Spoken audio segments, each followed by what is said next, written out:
UN के मंच से दुनिया को पीएम मोदी का संदेश। अफगानिस्तान, आतंकवाद, कोरोना वैक्सीन समेत कई वैश्विक मुद्दों पर अपनी बात रखी। यूएन के मंच से पाकिस्तान पर प्रधानमंत्री नरेंद्र मोदी का सबसे करारा वार। कहा, अफगानिस्तान की धरती का इस्तेमाल आतंकवाद फैलाने और आतंकवादी गतिविधियों के लिए न किया जाए।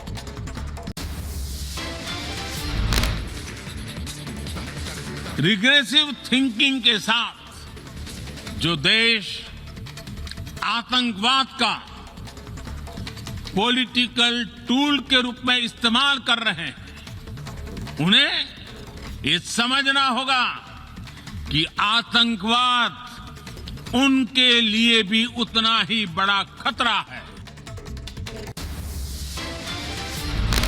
पीएम मोदी ने कहा, वहां की नाजुक स्थितियों का कोई देश अपने स्वार्थ के लिए अफगानिस्तान को टूल की तरह इस्तेमाल करने की कोशिश न करे। कि अफगानिस्तान की धरती का इस्तेमाल आतंकवाद फैलाने और आतंकी हमलों के लिए न हो। वहां की नाजुक स्थितियों का कोई देश अपने स्वार्थ के लिए एक टूल की तरह इस्तेमाल करने की कोशिश न करे। पीएम मोदी का पाकिस्तान पर तीखा हमला। साफ शब्दों में कहा, जो आतंकवाद का इस्तेमाल कर रहे हैं उनके लिए भी खतरा बना हुआ है। जो देश आतंकवाद का पॉलिटिकल टूल के रूप में इस्तेमाल कर रहे हैं, उन्हें ये समझना होगा कि आतंकवाद उनके लिए भी उतना ही बड़ा खतरा है। यूएन में पीएम मोदी ने अफगानी नागरिकों के दर्द पर भी कही बात। कहा, अफगानिस्तान में इस वक्त महिलाओं और बच्चों को मदद की जरूरत। अफगानिस्तान में हिंदू और सिखों को बचाना होगा। इस समय अफगानिस्तान की जनता को, वहां की महिलाओं और बच्चों को, वहां की माइनॉरिटीज को मदद की जरूरत। चीन का नाम लिए बगैर पीएम मोदी ने की विस्तारवाद पर कड़ी चोट। कहा, विस्तारवाद की सोच पर लगाम लगाने की जरूरत। समंदर है हमारी साझा विरासत। समंदर इस्तेमाल करें, दुष्प्रयोग नहीं। हमारे समंदर अंतर्राष्ट्रीय व्यापार की लाइफलाइन भी है। इन्हें हमें एक्सपांशन और एक्सक्लूजन की दौड़ से बचाकर रखना होगा। पीएम मोदी ने संयुक्त राष्ट्र महासभा में सुधार की वकालत की। कहा, यूएन को सफल होना है तो सुधार लाना होगा, विश्वसनीयता बढ़ानी होगी। संयुक्त राष्ट्र को खुद को प्रासंगिक बनाए रखना है तो उसे अपनी इफेक्टिवनेस को सुधारना होगा। पीएम मोदी ने कहा, आतंकवाद को रोकने में यूएन सफल नहीं रहा। अफगानिस्तान संकट के वक्त भी सवालों के घेरे में रहा यूएन। यूएन पर आज कई तरह के सवाल खड़े हो रहे हैं और अभी अफगानिस्तान के संकट ने इन सवालों को और गहरा कर दिया है। न्यूयॉर्क में यूएन हेडक्वार्टर के बाहर भारतीय समुदाय के लोगों की भारी भीड़। मोदी की एक झलक पाने के लिए बेताब दिखाई दिए लोगों ने मोदी मोदी के नारे भी लगाए। यूएन के मंच से पीएम मोदी ने कोरोना से जान गंवाने वालों को श्रद्धांजलि दी। कहा, दुनिया इस वक्त सबसे बड़ी महामारी से लड़ रही है। दुनिया भर के वैक्सीन निर्माता कंपनियों से भारत आने के लिए कहा है। सेवा परमो धर्म को जीने वाला भारत सीमित संसाधनों के बावजूद भी वैक्सीनेशन डेवलपमेंट और मैन्युफैक्चरिंग में जी जान से जुटा है। अमेरिका से स्वदेश रवाना हुए पीएम न्यूयॉर्क से दिल्ली के लिए रवाना हुए। कल सुबह 11 बजे दिल्ली में लैंड होगा विमान। यूएनएससी में भारत की अस्थायी सदस्यता पर विदेश सचिव का बड़ा बयान। कहा, बाइडेन चाहते हैं भारत यूएनएससी में आए। यूएनएससी में पीएम मोदी के भाषण की बीजेपी अध्यक्ष जेपी नड्डा ने तारीफ की। कहा, पीएम ने दुनिया का ध्यान आतंकवाद पर खींचा। पीएम ने भारत का पक्ष मजबूती से रखा।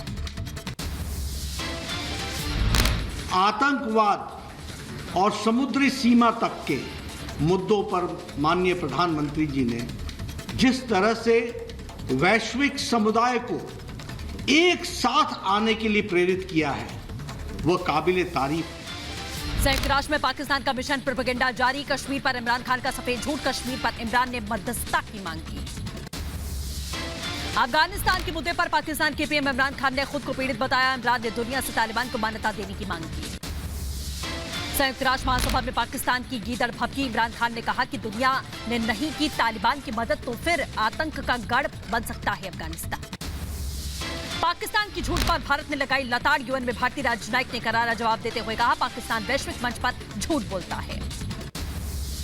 यूएन में भारत के राजनयिक ने कहा, पाकिस्तान आतंकवाद का गढ़ है। पड़ोसी देशों के लिए आतंकी पालता है पाकिस्तान। यूएन में भारत ने कहा, पाकिस्तान आतंकियों को तैयार करता है, ट्रेनिंग और फंडिंग देता है। पाकिस्तान आत्मचिंतन करे। एनडीसी के दीक्षांत समारोह में पाकिस्तान पर बोले रक्षा मंत्री राजनाथ सिंह, हिंसक कट्टरपंथी और आतंक समूहों को पाकिस्तान का सक्रिय समर्थन। भारत लगातार इसके विरोध में आवाज उठा रहा है। जम्मू कश्मीर के पूर्व सीएम फारूक अब्दुल्ला ने की तालिबान से बात करने की वकालत। अफगानिस्तान में भारी निवेश फंसा हुआ है, बात करने में क्या हर्ज है।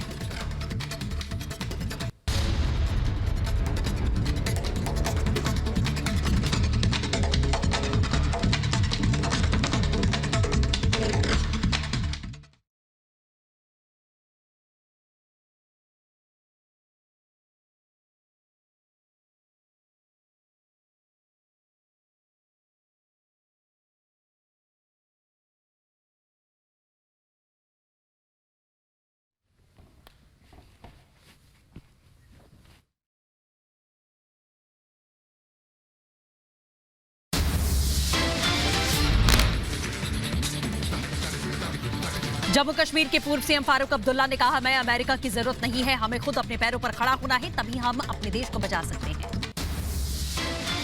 इमरान खान के कश्मीर राग पर रक्षा विशेषज्ञों ने पाकिस्तान को घेरा। एसपी सिन्हा ने कहा, पाकिस्तान आतंक का केंद्र बिंदु है, दुनिया में आतंकवाद फैलाने के लिए पाकिस्तान जिम्मेदार है।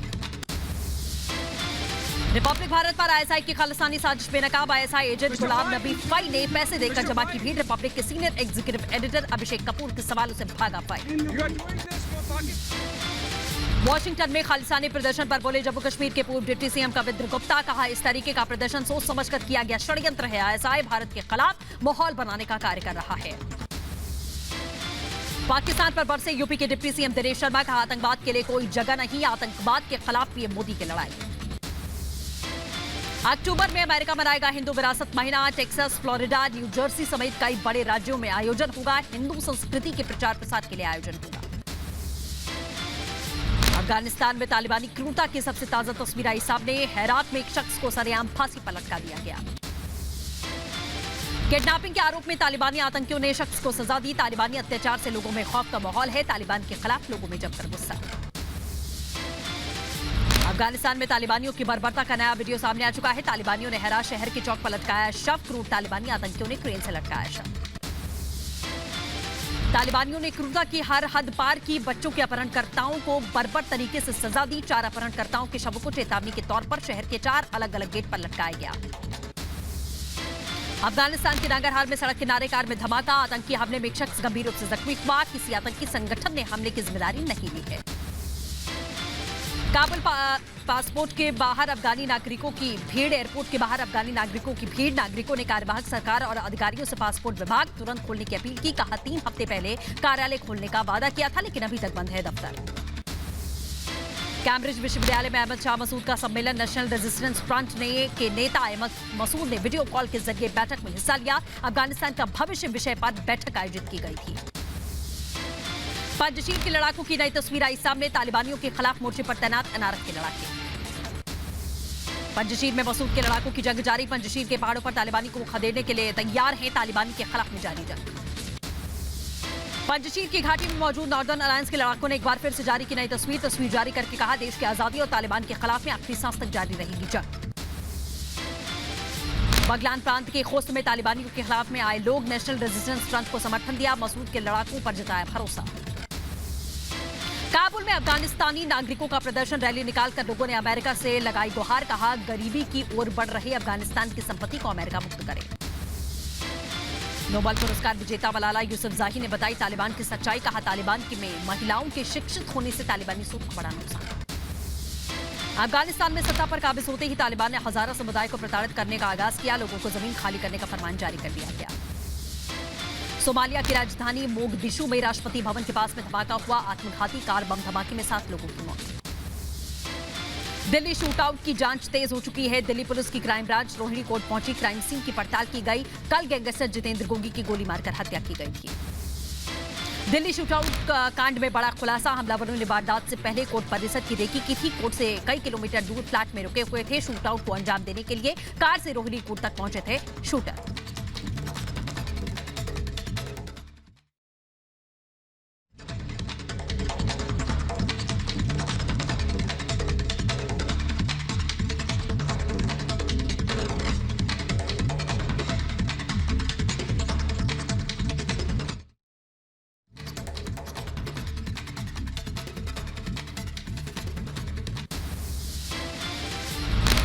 दिल्ली के रोहिणी कोर्ट में शूटआउट के बाद में पुलिस अलर्ट पर है। रोहिणी कोर्ट की सुरक्षा बढ़ा दी गई है। कोर्ट परिसर में आने जाने वाली हर गाड़ी पर पैनी नजर रखी गई। रोहिणी कोर्ट गैंगवार का मामला सुप्रीम कोर्ट पहुंचा। वकील विशाल तिवारी ने सुप्रीम कोर्ट में दाखिल की याचिका। सभी जिला अदालतों में सुरक्षा कड़ी किए जाने की मांग की गई। रोहिणी कोर्ट में शूटआउट मामले को लेकर दिल्ली बार काउंसिल के चेयरमैन ने पुलिस कमिश्नर राकेश अस्थाना से मुलाकात की। कोर्ट में सुरक्षा पर जताई चिंता। दिल्ली की अदालतों में वकीलों का एक दिन की हड़ताल। रोहिणी कोर्ट में शूटआउट के बाद में बार एसोसिएशन का फैसला। सुरक्षा इंतजामों से नाराज। दिल्ली कोर्ट में जितेंद्र गोगी की हत्या के बाद में गैंगवार की आशंका। तिहाड़ जेल, मंडोली और रोहिणी जेल को अलर्ट पर रखा गया है। गोगी गैंग और टिल्लू गैंग में गैंगवार की आशंका। गैंगस्टर लॉरेंस बिश्नोई और संपत नेहरा को जयपुर पुलिस ने प्रोडक्शन वारंट पर दिल्ली की मंडोली जेल से जयपुर लाई। बिल्डर से 1 करोड़ रुपए की फिरौती मांगने का आरोप लगा। सुनील ताजपुरिया को रोहिणी कोर्ट से वापस मंडोली जेल भेजा गया है। कोर्ट में हड़ताल के चलते नहीं की गई सुनवाई। क्राइम ब्रांच अब बाद में मांगेगी सुनील टिल्लू की रिमांड। प्रयागराज में महंत नरेंद्र गिरी मौत मामले की जांच तेज कर दी गई है। सीबीआई की 6 सदस्यीय टीम रास खंगाले में जुटी हुई है। सुलझे समारोह का जवाब तलाशेगी सीबीआई की टीम। महंत मौत केस में एक्शन में सीबीआई। प्रयागराज में बागंबरी मठ में सीबीआई ने खंगाले अहम सबूत। बलवीर, सर्वेश और अभिषेक से पूछताछ की गई। महंत नरेंद्र गिरी मौत मामले में गिरफ्तार आरोपियों से पूछताछ करेगी सीबीआई की टीम। गवाहों से भी पूछताछ करके तार खंगाले में जुटी है सीबीआई की टीम। यूपी के प्रयागराज में एआईएमआई चीफ ओवैसी का बड़ा ऐलान। बाहुबली अतीक अहमद लड़ेंगे चुनाव। कहा, जैसे मोदी ओबीसी समाज के नेता वैसे ही मुसलमानों को अपना नेता बनाना होगा। ओवैसी की मंच पर अतीक अहमद की पत्नी ने पढ़ी अतीक अहमद की चिट्ठी। प्रयागराज में ओवैसी की रैली में शामिल हुए अतीक की पत्नी शाइस्ता परवीन। रैली के दौरान शाइस्ता ने अतीक का पैगाम लोगों के बीच में सुनाया। यूपी के प्रयागराज में ओवैसी की सभा का विरोध। हिंदू युवा वाहिनी ने ओवैसी के खिलाफ विरोध प्रदर्शन किया। शास्त्री चौराहे पर रास्ता रोकने की कोशिश की। नोएडा में कैबिनेट मंत्री सिद्धार्थनाथ सिंह ने ओवैसी पर साधा निशाना। कहा, ओवैसी की नीतियां सांप्रदायिकता की आग को सुलगाने वाली होती हैं।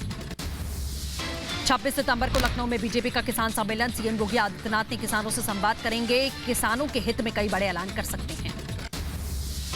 यूपी के अलीगढ़ में सपा राष्ट्रीय सचिव अभिषेक मिश्रा ने गैंगस्टर विकास दुबे की पत्नी को जेल से रिहा करने की पैरवी की। प्रबुद्ध सम्मेलन के दौरान दिया गया बयान। यूपी चुनाव के लिए बनी कांग्रेस स्क्रीनिंग कमेटी के सदस्य दीपेंद्र हुड्डा की प्रियंका गांधी से मुलाकात। दिल्ली के 10 जनपद पर बैठक। यूपी चुनाव की रणनीति पर मंथन। यूपी के प्रतापगढ़ से बीजेपी सांसद संगम लाल गुप्ता पर एक कार्यक्रम में हुआ हमला। कार्यक्रम में कांग्रेस नेता प्रमोद तिवारी और विधायिका मोना तिवारी के समर्थकों पर हमले का आरोप लगा। प्रतापगढ़ में बीजेपी सांसद पर हुए हमले पर डिप्टी सीएम का बड़ा बयान। कहा, जल्द से जल्द कठोर कार्रवाई की जाए। आरोपी बख्शे नहीं जाएंगे। ओबीसी जनगणना को लेकर अखिलेश यादव ने मोदी सरकार पर साधा निशाना। कहा, ओबीसी को हक नहीं देना चाहती बीजेपी। केंद्रीय मंत्री रामदास अठावले ने एक जातिगत जनगणना की मांग की। कहा, जातिगत जनगणना से देश में जातिवाद नहीं बढ़ेगा। जातिगत जनगणना से देश में किसी जाति के लोगों की कितनी संख्या है इसका पता चलेगा। 27 सितंबर को होने वाले किसानों के भारत बंद को लेकर कांग्रेस और वाम दलों का समर्थन। कांग्रेस कार्यकर्ता भारत बंद में शामिल होंगे। गुजरात में अगले साल होने वाले चुनाव से पहले राजनीतिक हलचल तेज। सीपीआई नेता कन्हैया कुमार और निर्दलीय विधायक जिग्नेश मेवानी कांग्रेस में होंगे शामिल। 28 सितंबर को होगा ऐलान। उत्तराखंड में धामी सरकार ने जताई सांप्रदायिक माहौल बिगाड़ने की आशंका। सरकार ने माना, कुछ खास हिस्सों में जनसंख्या संतुलन बिगड़ा। कांग्रेस ने कहा, कांग्रेस करे पूरा खुलासा। असम की घटना को लेकर राहुल गांधी ने सरकार को घेरा। जब देश में नफरत का जहर फैलाया जा रहा है तो कैसा अमृत महोत्सव। असम के सीएम हेमंत बिस्वा शर्मा ने किया पुलिस का बचाव। कहा, 10,000 लोगों को पुलिस ने घेरा। उसके बाद पुलिस ने जवाबी कार्रवाई की। ममता के इटली दौरे पर विदेश मंत्रालय ने लगाया ब्रेक। 6 से 7 अक्टूबर को एक धार्मिक कार्यक्रम में शामिल होने के लिए रोम जाने वाली थी। ममता बनर्जी का मोदी सरकार पर फूटा गुस्सा, कहा बीजेपी हिंदुत्व की बात करती है। मैं वहां एक हिंदू प्रतिनिधि के तौर पर पोर्ट के कार्यक्रम में जाना चाहती थी, पर मुझे नहीं जाने दिया गया। हिंदुस्तान में तालिबानी बीजेपी नहीं चलेगा। पीएम मोदी के अमेरिका दौरे पर ममता बनर्जी ने कसा तंज, कहा यूएस में कोवैक्सीन को इजाजत नहीं मिली, उसके बावजूद मोदी जी स्पेशल परमिशन लेकर वहां पर चले गए। कितने बच्चों का भविष्य अटका हुआ है जो अमेरिका नहीं जा पा रहे। केंद्र ने बीजेपी में पश्चिम बंगाल अध्यक्ष सुकांता मजूमदार को जेट सिक्योरिटी मिली है। सीआईएसएफ के जवान करेंगे सुरक्षा। सीआईएसएफ को कल गृह मंत्रालय ने दिया आदेश। पंजाब कैबिनेट के विस्तार पर लगी मुहर, कल शाम 4:30 बजे राजभवन में चन्नी कैबिनेट का शपथ ग्रहण होगा। कैप्टन के करीबी मंत्रियों की छुट्टी तय, कई नए चेहरों को मिलेगा मौका। पंजाब कैबिनेट में 7 नए चेहरों को मिल सकती है जगह। परगट सिंह, राजकुमार वेरका, गुरकीरत सिंह कोटली, संगत सिंह गिलजियान, कुलजीत सिंह नागर, राणा गुरजीत सिंह और अमरिंदर सिंह राजा वारिंग का नाम शामिल है। चंडीगढ़ में राज्यपाल बनवारी लाल पुरोहित से मिले सीएम चरणजीत सिंह चन्नी, कैबिनेट विस्तार की जानकारी दी। राज्यपाल में शपथ ग्रहण की तैयारियों का आगाज हुआ।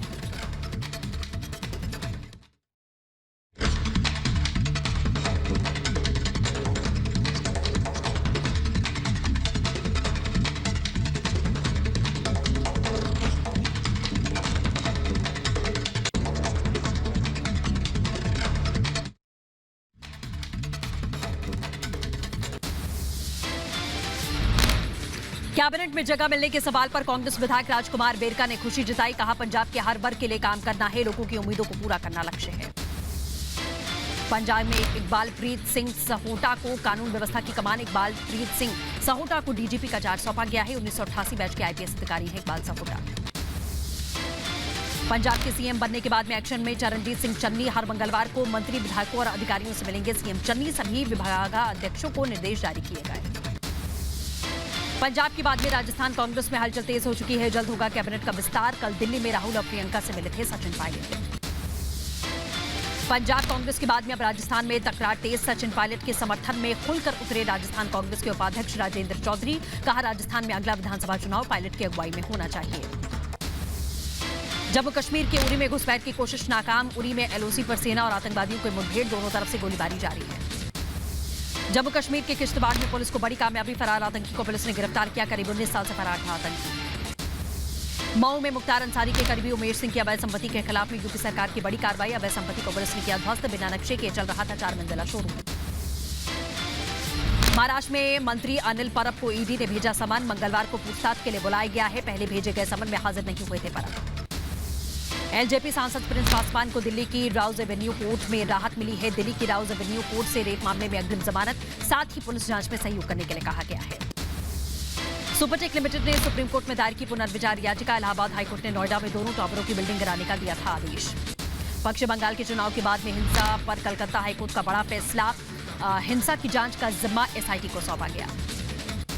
डोंबिवली गैंगरेप मामले में राष्ट्रीय बाल अधिकार संरक्षण आयोग के अध्यक्ष ने लिया संज्ञान। महाराष्ट्र पुलिस को लगाई फटकार, कहा ऐसे मामलों के लिए पुलिस जिम्मेदार, सही से कार्रवाई नहीं करने पर तेज हो रहे हैं मामले। ईडी ने कार्वी स्टॉक ब्रोकिंग लिमिटेड के जुड़ी 6 जगहों पर छापेमारी की है। बैंक धोखाधड़ी मामले में ईडी ने कार्रवाई की। कंपनी के चेयरमैन सी पार्थसारथी और परिवर के 700 करोड़ के शेयर किए जब्त।